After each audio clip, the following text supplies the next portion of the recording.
Welcome to episode 70 of the Brew Crew Scoop. The Brewers are just playing about even 500 ball constantly since that win streak, which you can't be mad at them for that.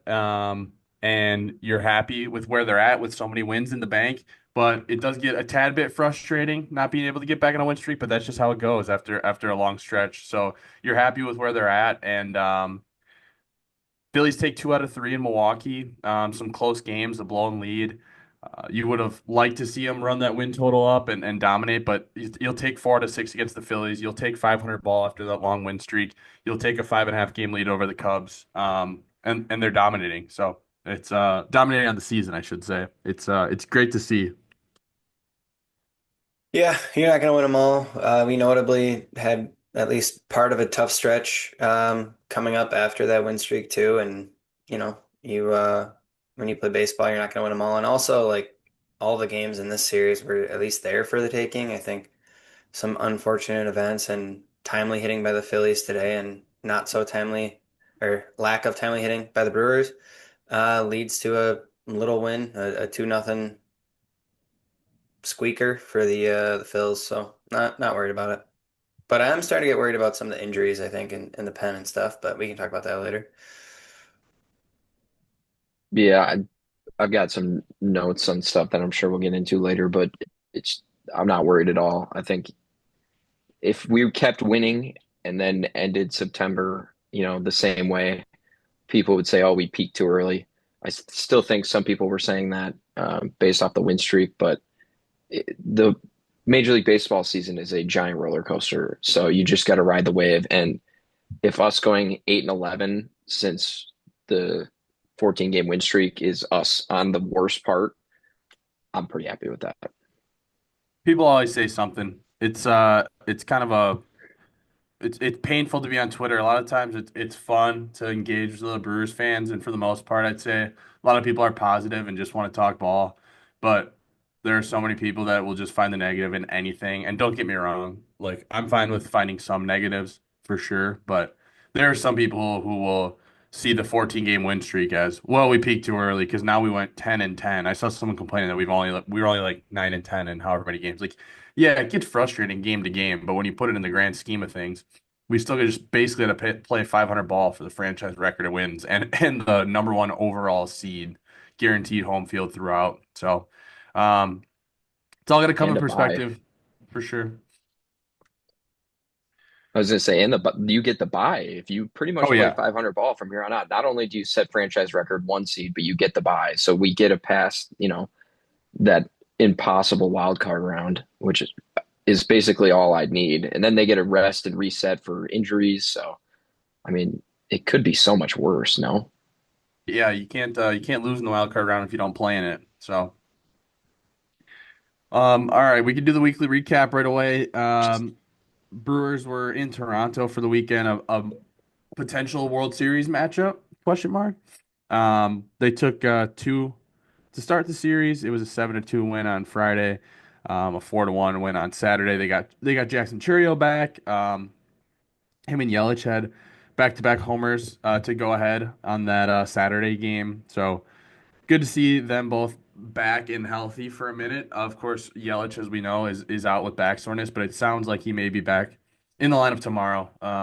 Super precautionary from what it sounds like. Obviously, with Yelich, you worry, but we'll touch on that too. But then they dropped the final game of the series on Sunday in Toronto, 8-4. But then Phillies came to town. Like I said before the series, we really just need one, and we did just get one. Would have been nice to get a second one. The blown lead on Monday, unfortunately. On Tuesday, it was a 6-3 win. Aaron Nola gave up 5 runs in the first 5 batters, including an Eisen Collins 3-run homer. Then he actually kind of settled in. Brewers only scoring one more run the rest of the way with their last 27 outs. And then today, it was a 0-0 game until Alec Boehm hit a triple and was driven in. And then in the eighth, they added some insurance. Trey Turner with a little uh, single on a splitter from Tobias Myers. So unfortunately, I should say Monasterio got robbed of a homer in the bottom of the ninth there. It was frustrating, but it would have been more frustrating, honestly, if it was 1-0. Probably would have been more mad. So it's tough, but like I said, you just gotta keep in perspective that 11-10 gets you the franchise record and wins, and I'd say 11-10 probably is pretty certain for that bye in that one seed like we talked about. So we're in a good spot. Yeah, you talk about I see every day somebody posts the standings and whatnot, and what goes on. But if you go 11-10, somebody would have to go like 17-4 just to, catch you or tie you. So I think that it's pretty set if you can't go 500 or 11-10 or even 9-11.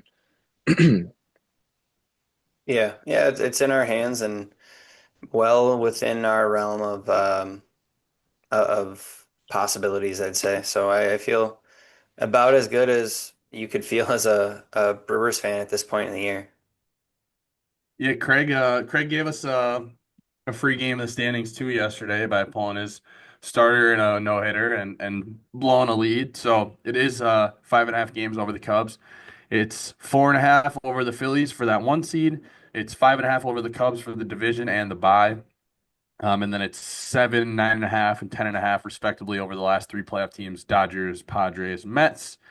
Um, Notably, I did hear on Baseball is Dead, they were mentioning that's how I noticed it. No one had a playoff percentage between 15 and 85. Now I do see the Mariners do have 77, but basically the playoff picture is like just about set as it seems, which is kind of weird because Mets and Giants are only 4 games apart now. The Giants are pretty hot right now.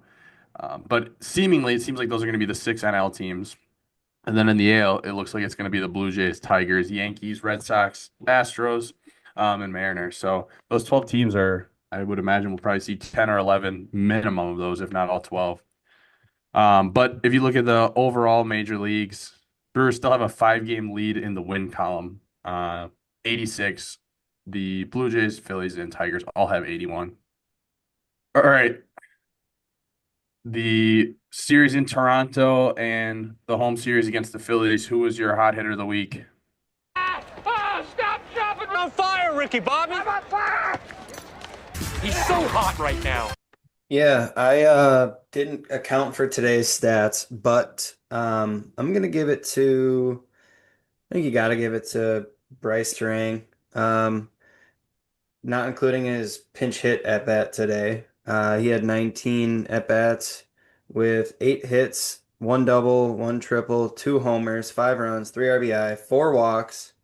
Did have 7 Ks, but he also had a stolen base. So Brice has been getting it done, and I'm sure we'll talk about it. Actually, we'll probably talk about him and Freddy in both these segments, but we'll also talk about their league-wide awards they won for the NL. But I'll probably give it to Brice Turang with a very honorable mention to Chourio coming off the IL and getting it done, and then my hopeful rookie of the year in a pretty close race, I would say. It's definitely not a shoe-in for Isaac Collins. There's some competition there, but those three all got it done in the last week. Your two honorable mentions were also a part of mine. My hot hitter of the week was Isaac Collins. And since the last time we recorded, he's batting 368, not including today. 368 with a bomb and 10 ribbies.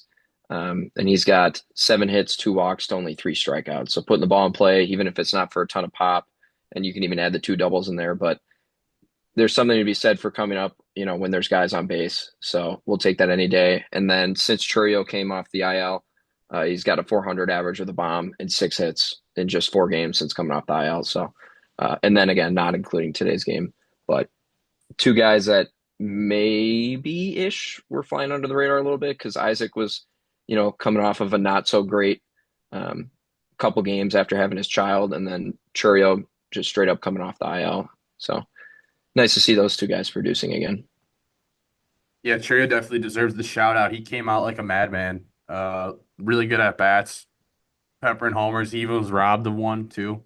So, um, yeah, that's cool to see. I mean, we could just do part of the segment now. Brice Turang, I know player of the month.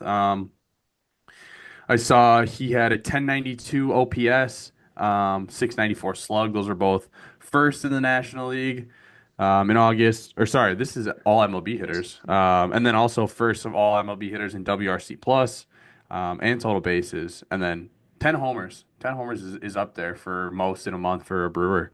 Not a huge power guy, but now it kind of looks like it. Approaching a 2020 season, I believe. So, NL Player of the Month for Brice Turang. Pretty cool. He's really put it all together, and he's a guy that, along with Freelick too, I would love to see them get some sort of a team friendly extension done. That would be nice. Buy out a couple years of free agency, maybe. You know what's funny about that is I saw somebody on Twitter just randomly posted like, "Oh, he would have been so much cheaper in December," and it's like, yeah, okay, because we all knew he was going to be NL Player of the Month in August and hit 10 bombs. Like, have some perspective, my friend. I found that hilarious, but yeah, a team friendly contract for one or both would kind of model what the Braves did. So, and they had sustained success until now. Yeah, and I don't know what their numbers would look like, but obviously they both have really high floors with the defense they both provide. So, and I mean, I'm sure Murph would be first in line to sign those two guys to longer term deals because they're right up his style of play. So we'll just have to see what the front office decides to do, but I think most Brewers fans would be in favor of that. Well, you might know this better than me, but I saw also on Twitter somebody said that his Turang's defense this year is taken like from an elite portion of his game to like, you know, good, maybe great is like the numbers guy. Is that true? I think, I mean, defensive metrics are always pretty spotty. There's always guys that bounce around. I mean, we saw it with Joey Ortiz to start the year. When the eye test said he was at least pretty good, and defensively he was like not even a positive player by league-wide metrics. And I mean, all these teams actually just use their own internal stuff anyways. But yeah, I mean, if you consider what he like Bryce Turang, um, his rookie year when he had like a 505 OPS and was still a two-war player. Obviously, the metrics liked him defensively.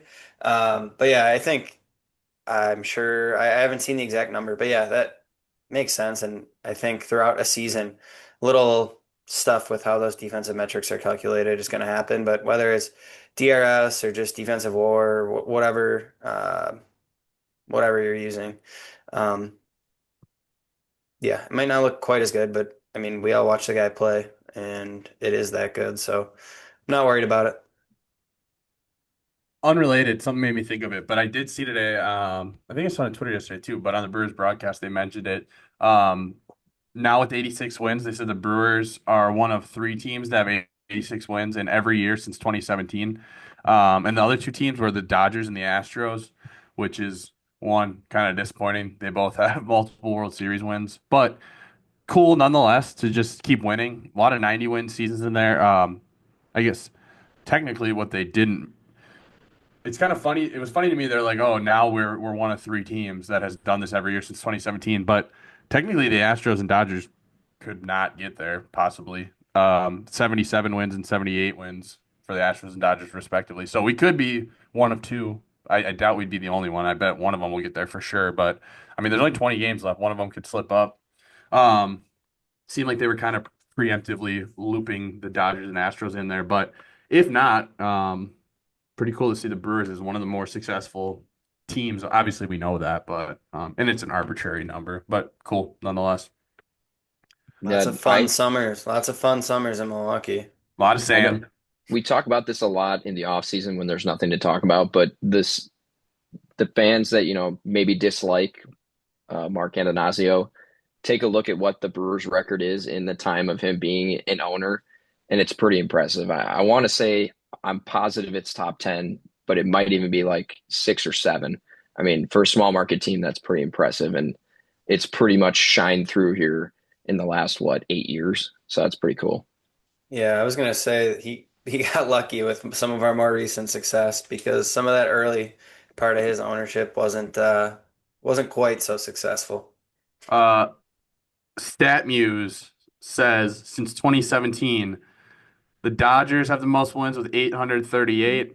I'm assuming this is regular season. Oh yeah, okay, yep, regular season. Second, Astros 796, Yankees 771, and the Brewers fourth, 752. So fourth best since the start of 2017. Pretty cool. Um, any guesses on who's fifth? It's pretty close, like the rest of the top 10, honestly. But Did you random say the guess. Did you say the Braves? No, they're sixth. Cole, you got a guess? Since 2017? Started 2017 regular season, yeah. Um, The Rays. The Rays. oh wow. Good answer. Wasn't gonna Seven. guess that. Really close these next five, but Imagine where the Rays would be if they still had Wander Franco. yikes. Rays, Braves, Guardians, Red Sox, and then Cardinals at 9, Cubs at 10. Who was your untouchable pitcher of the week? You fellas are untouchable. Is that the thing? No one can get to you? All right, I'm gonna give it to Freddy Peralta since we last talked. 2 starts, both of which were they both 6 innings? No, today was only 5, right? Either way, didn't give up any earned runs. Been a common theme. I think both starts had 8 Ks. Um, yeah, he's obviously getting it done. You wish maybe he could go a little longer into games just with how dominant he is, but the way he pitches, he's always going to throw a good amount of pitches with his approach and his strikeouts and so on. So definitely cannot complain. So I am going to give it to Freddy Peralta. When I was doing this at like 3 o'clock, I had Jared Koenig's name written in, just because over the last week he had 3 scoreless appearances and a save, his first of the year, second of his career, and I deleted that all. And then I was going to give it to Freddie Peralta. He obviously didn't get a win today, but he still shoved. Wish he could have gone a little bit longer, but we say that every time. I call it the Giovanni Gallardo effect. Um, and if you can give me 5 strong with giving up one or no runs every single time, I think I'd take that, especially in a Yeah. postseason game. If he can go out there and do that, throw 100 pitches in 5 innings, give up no runs, I don't think any of us are complaining. Yeah, I think the one thing just for his like national recognition, it'd be nice just for a little, if he goes a little deeper, you're gonna get a little more whatever WAR and some of the counting stats. And I think then pending how the end of the season goes, he actually could stack up against Skeens, but with the number Skeens puts up, I don't think he's gonna be able to squeak out a sigh, which just sucks because Freddie's been so good this year and honestly throughout his career as Brewers, he's been very solid, so it'd be very cool to get some more national recognition. But yeah, I don't think anyone's complaining about what is it, like 0 earned runs in his last 25, 29 innings, something like that. 29. Yeah, 29. They said in that's the pretty broadcast good. it was like 2 or 3 again away from Higuera for the Brewers Yeah. record. Kind of a bummer today. Just like another good start, not getting a win because almost certainly I feel like closes the book on 20 wins. He's got 16, so you figure there's 21 games left. He's gonna probably make 3 more starts, I bet, just because they're not gonna start him right for the playoffs. So obviously you still need a lot to go right in those last 3 starts, but unless they get him a bullpen win in a makeshift outing like tune up before the playoffs, I don't think it's gonna happen. Which, whatever, wins aren't important, but 20 wins is very cool, especially in this era. So 16-5 for him. 250 ERA, 158 and 2/3 innings, 176 Ks. He's gonna get to 200 again. I believe only Burns and maybe Ovani have gotten 200 twice. Maybe I guarantee. I'd have to look that up, but not a lot of guys have gotten 200 twice in a Brewers uniform. All right, well, we did standings. We did our players of the week. I guess I should mention, or we already mentioned Freddie Peralta, NL Pitcher of the Month. I should just mention those ranks too among MLB starters in August. This is just August stats. 32 ERA, which was first. 117 batting average against, which was first. 31.8 K percentage, which is first. And just 1 earned run, which was first. So pure domination. All right, we can talk transactions, injuries, all that stuff. I think the biggest news is hopefully not really news. Yelich with the sore back, just because it was a scratch, like he was scratched from the lineup, and it was the surgically repaired back. So all accounts so far make it seem like it's very precautionary, and he could be ready even by tomorrow. So fingers crossed on that. Wouldn't even mind seeing them hold him out for like 3 or 4 days more than they think they need to. Um, you feel good about the lead in the standings with how little games are left, and you don't You need Christian Yelich healthy at the end of the year and in the playoffs. It would be such a bummer if you missed him in the playoffs this year, especially for 2019, especially after last year, especially after how he's rebounded in his quote unquote older age, especially the year where they're doing it for Euchre, his buddy. So hoping they're very precautionary with that.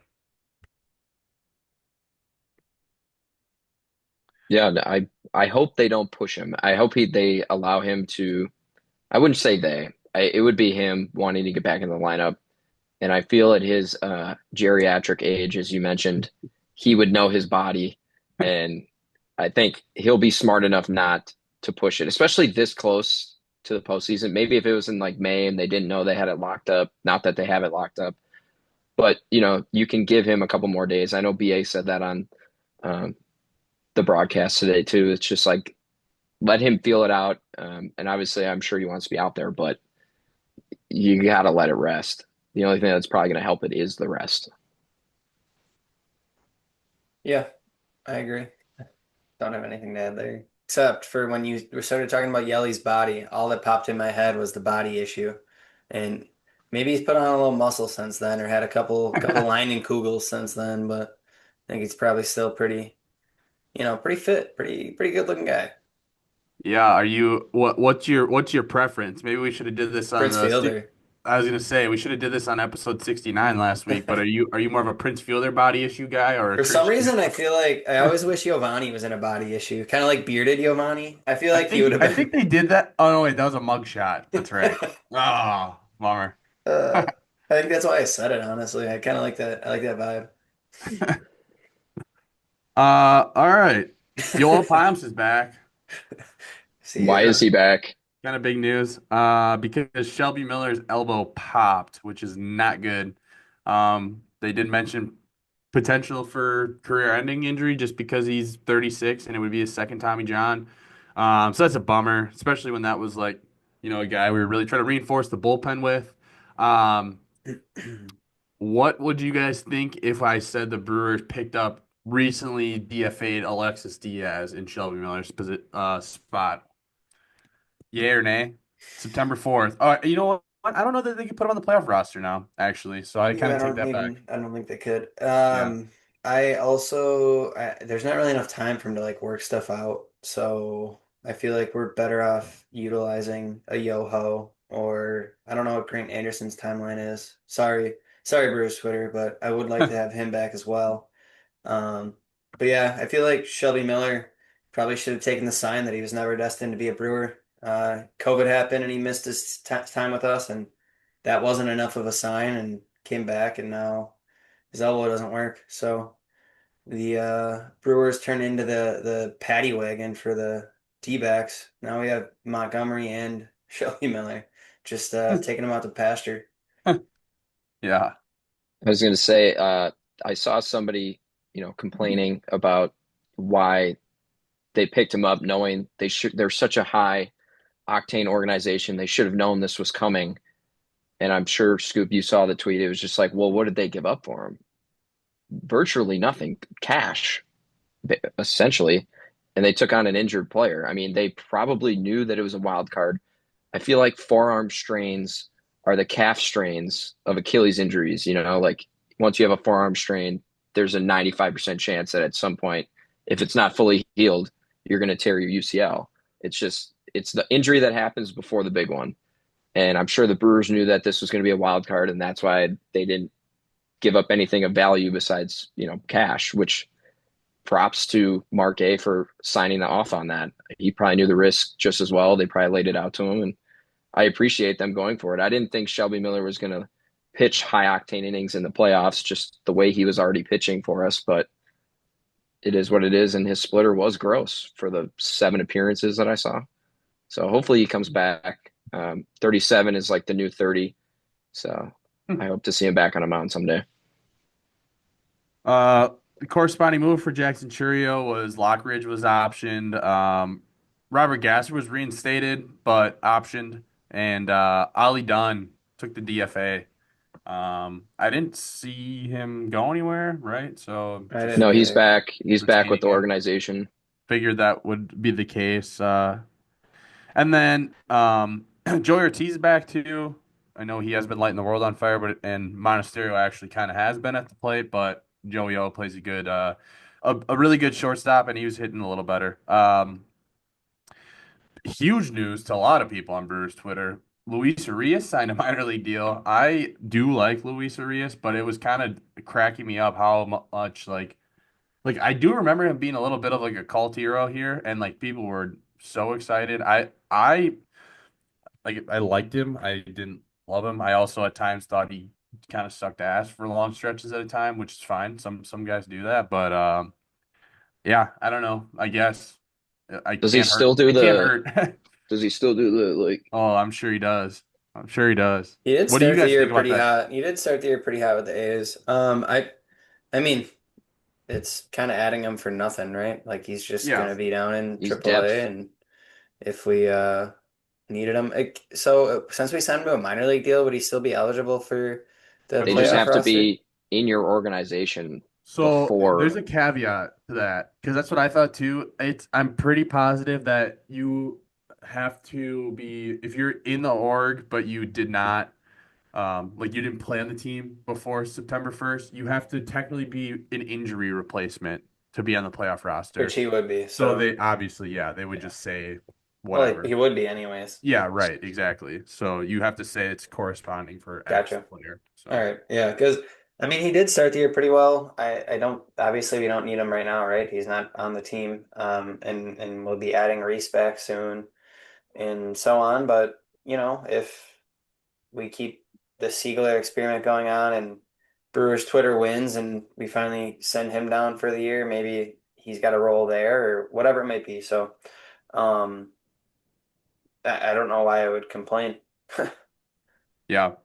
Yeah, the Siegler thing, it feels like it may be time to kind of put that away until 2026 if we can. Obviously, we didn't have a choice at some points.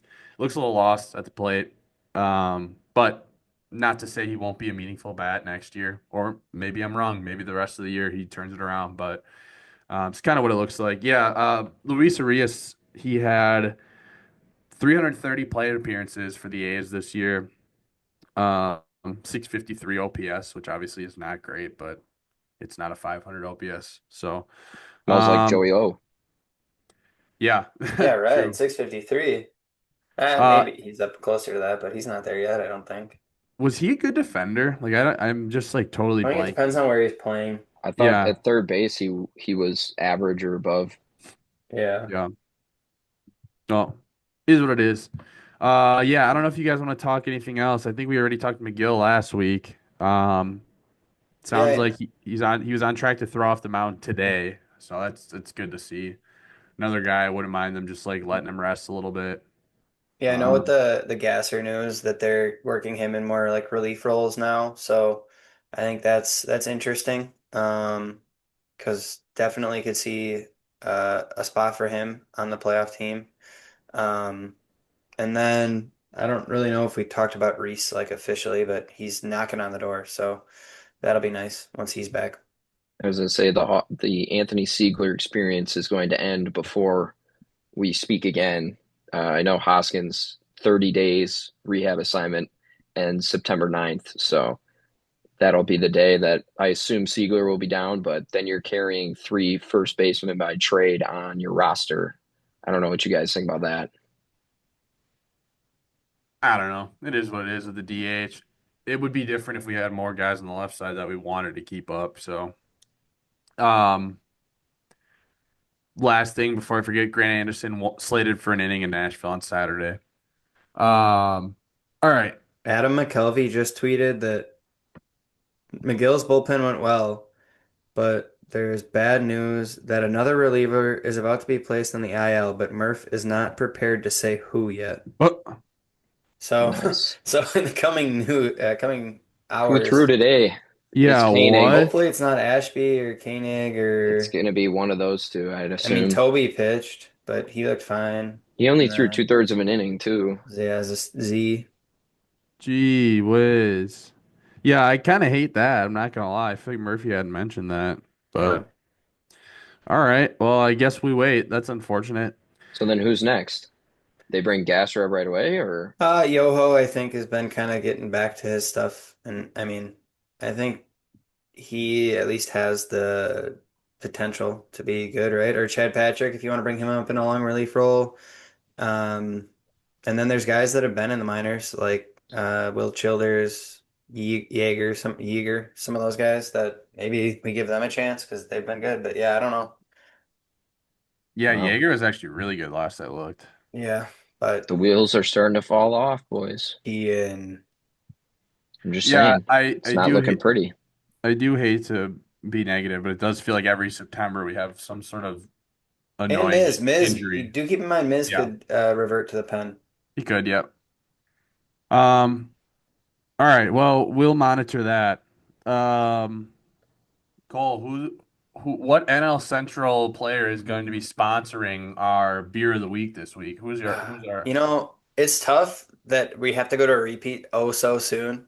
But I did see a tweet that a certain someone was having a rest, not for his body, not for his youthful, spry, um, physical side of his game, but a mental rest day. So I would once again like to thank non-MVP Pete Crow Armstrong for sponsoring this week's ice cold beer of the week.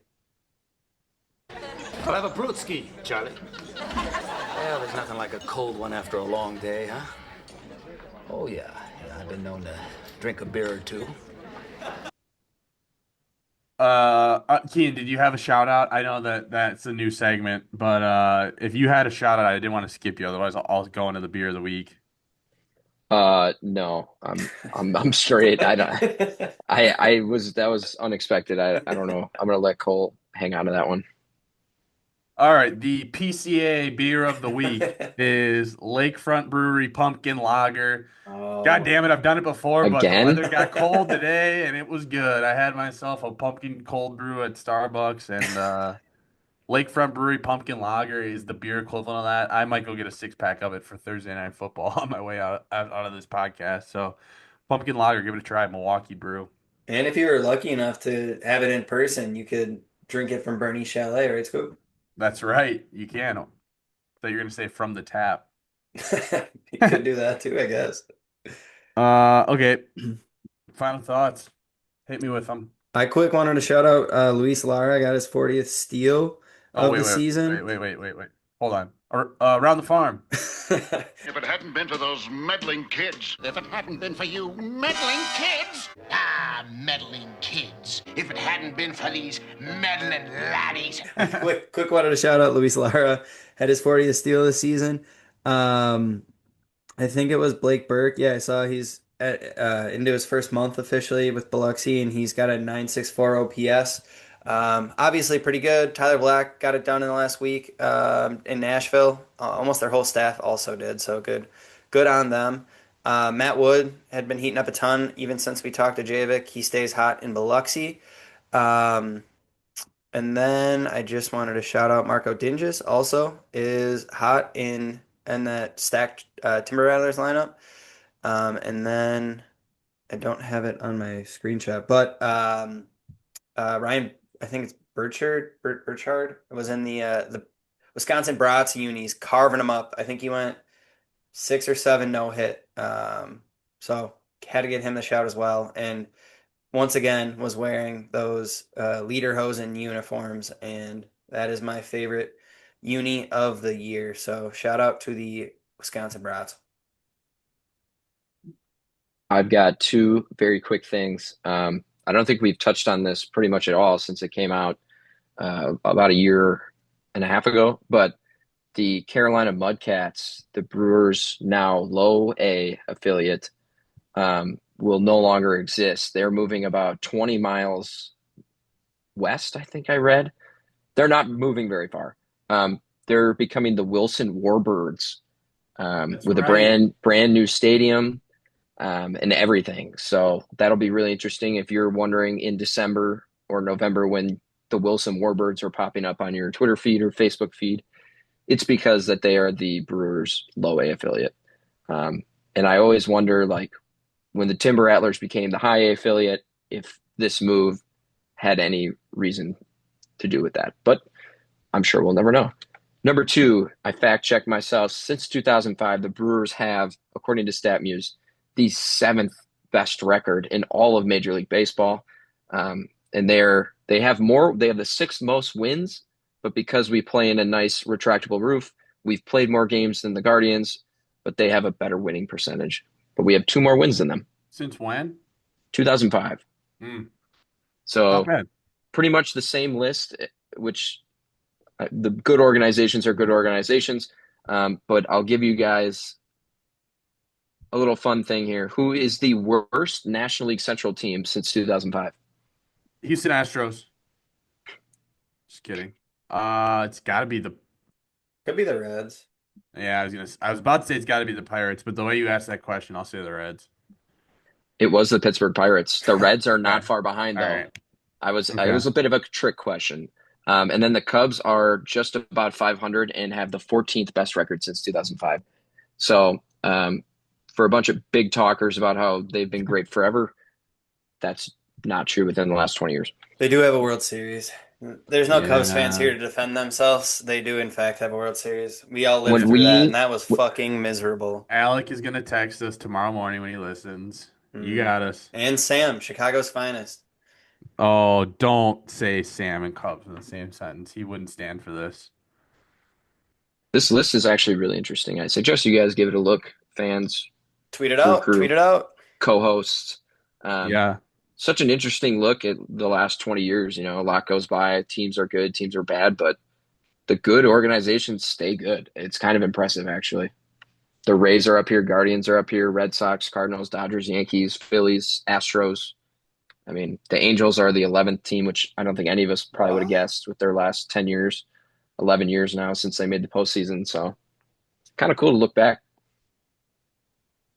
All right. Scoop, you got any final thoughts? I got nothing. I said everything I wanted to say. Well, then I wanted to say that I'm sick of seeing Cade Horton as the leading NL Rookie of the Year favorite. He's got like 20 less strikeouts in like the same amount of innings as Chad frickin' Patrick. You don't hear Chad Patrick's name coming up. But it does have me thinking like NL Roy or just Rookie of the Year is all about like how you finish. Like you got to be in the in the news in that last month or so. I feel like to win that award, but. I think a lot of the odds now have Collins third, and it's a tough spot, but he's had a really good season, and I think it all just comes down to how it finishes out. But I don't want to see Cade Horton steal a Rookie of the Year, in my opinion. I don't think he has earned that over Wisconsin's own Drake Baldwin or our Brewers' own as a count, or Caleb Durbin. Honestly, he's been a stud quietly. I think the one award that still goes off of like the usual counting stats is the Rookie of the Year.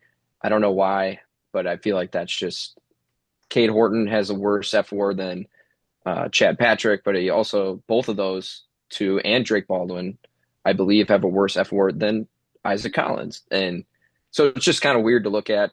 But the counting stats and the hype do play It's into all the it. hype. I think it's the Go hype, Regardless. especially for Roy.